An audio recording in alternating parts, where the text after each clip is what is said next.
Hello and welcome, beautiful soul. This is Amora Satya Ra, and you are listening to Daily Whispers from Spirit. Together, we return to center, to stillness, to remembrance, guided gently by the messages from the voice of divine oneness, whispering to us to remember who we are in truth. So let us now take a nice, deep breath in, breathing in nice and deep, gentle and soft, allowing that breath to fill the body, feeling the energy of you.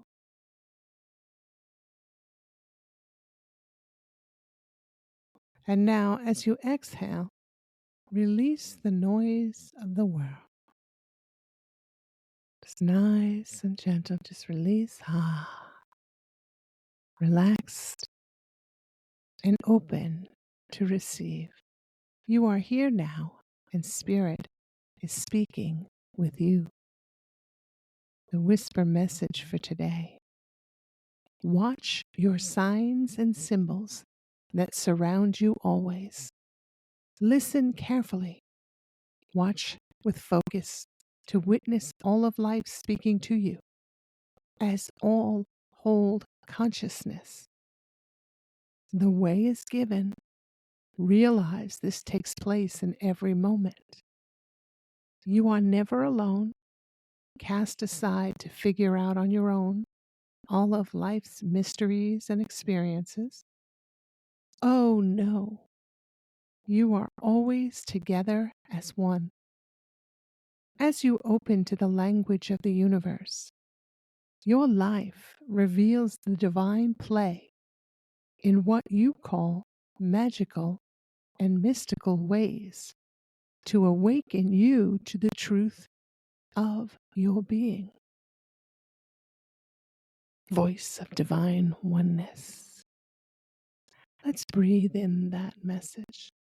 Allow it to rest within, having received it within the heart. And now let's exhale and move gently to the reflection of this message. The universe is never silent. Nature is always speaking with us. We need to learn how to listen, to open our hearts and minds to the infinite intelligence flowing to and through all of creation. It speaks in feathers, in numbers, in the wind. It sings in repetition, in timing, in the moments that make you pause and wonder, was that for me? Yes, it was. Every sign is a sacred whisper from the divine. Every symbol carries intelligence, love, and guidance. You were never meant to walk this path alone. You were not cast aside to figure it all out. You are part of the all, and the all is forever walking with you. And I have a personal story to share here for a moment. Many years ago, I was a tour guide for sacred meditative journeys in Sedona, Arizona. And I used to take groups out to sacred sites, and we do a meditative guided journey. And as the journey was coming to a close, I would always ask each participant to imagine in their mind an animal and see what comes to mind. Just in an instant, just imagine an animal. And then each have their animal, and I'd complete the meditation. And then on the ride back to drop them at their hotel, I would hand them a book from an author, Stephen Farmer, and the book's title is Spirit Animals. And I'd ask them during the ride just to look up their animal and see what the message is. And then I would hear from the back seat of my car, "Oh my God, this is amazing. This can't be true. Oh my God." And each and every member of the groups, always, that I took out, their animal that came to their mind was the perfect animal to give the message in answer to what questions they were holding, what was going on in their life. It was always spot on information. I say, how could that be? How could that be? And it could be because all of nature is always speaking with us.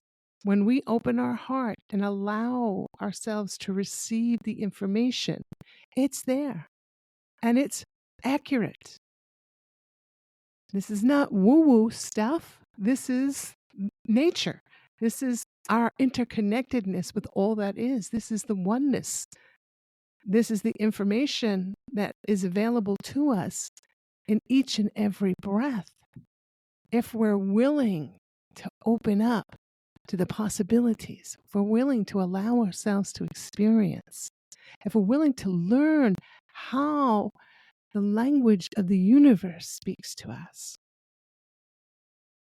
then we begin to live what we may think of as magical or mystical, but it's actually natural. It is that which is. And that was a fun time. And it was always, always well received and always accurate. So as we open to the sacred language of life, we begin to realize there are no coincidences, only clues, only love, only the mystical play of spirit calling you home. Makes me think of another story. While I was in Sedona taking a group out again, we went to one of the sites in Sedona, and as we're hiking back on the trail, there was a stone on the ground. And as I looked at this stone, the image I saw was a skull. And the student of mine that was behind me tapped me on the shoulder at that same moment. She said, "Amora, do you see that skull?" And I said, "Yes, I do." And I was amazed that she saw what I saw. So I picked up the stone and we left something in its place and took that stone, a rather big stone, and I took it home with me. And it's always, and this may sound odd, but I can speak to the stone, and we have conversation. And it was a Valentine's Day, and the stone was sitting on my desk in a center I had in California at the time. And I was going home, and I just asked the stone, I said, "Do you want to come home with me, or do you want to stay in the office?" And the stone said, "I want to come home. I want to be with the salt lamp." And I went, "Salt lamp?" And then I didn't think anything of it, and I just took the stone home. And when I got home, my husband had a package on the table for my Valentine's Day gift. And I looked at it and I'm like, "Oh my gosh, that looks like it could be a salt lamp." Opened the package and sure enough, it was the salt lamp. So this is an example of how when we're open to receive messages, it allows life to become more magical, more expressive, more connected, more attuned, more in the flow of life. So that was a little sharing that I do there. I don't always share, but sometimes when it comes to my mind, someone needs to hear this who's listening to this podcast. So there it is. I laid it out for you. Okay, so let's move on now to the journal prompts for today. Let's ask ourselves, whether we record it in a journal or just in our mind, what signs or symbols have been repeating in my life lately? What signs or symbols have been repeating in my life lately? Many of us will pay attention when we see numbers like on a license plate, maybe 555 or 333 or 1111, or we see it on a clock, or we see it. And that is a message to us. It is speaking to us to remember, to open, to be aware, to receive, to know that we are connected. We are divine. So notice what you notice, what numbers or what symbols or feelings that you have that have been repeating in your life. And number 2, how can I become more present to the language of the universe? How can I become more present to the language of the universe? This is a gentle asking of the self. What is it I need to do to open more, to receive the language of the universe? And notice what you notice, what answer you receive. It's your soul in conversation with you. Perhaps it's more self-care, opening to self-love, allowing yourself to play gently with the signs and symbols around you. Ask for a sign or a symbol and see what happens. Notice what you notice, what comes to you, what you feel, what you receive. All is good. Let's move now to the affirmation for today.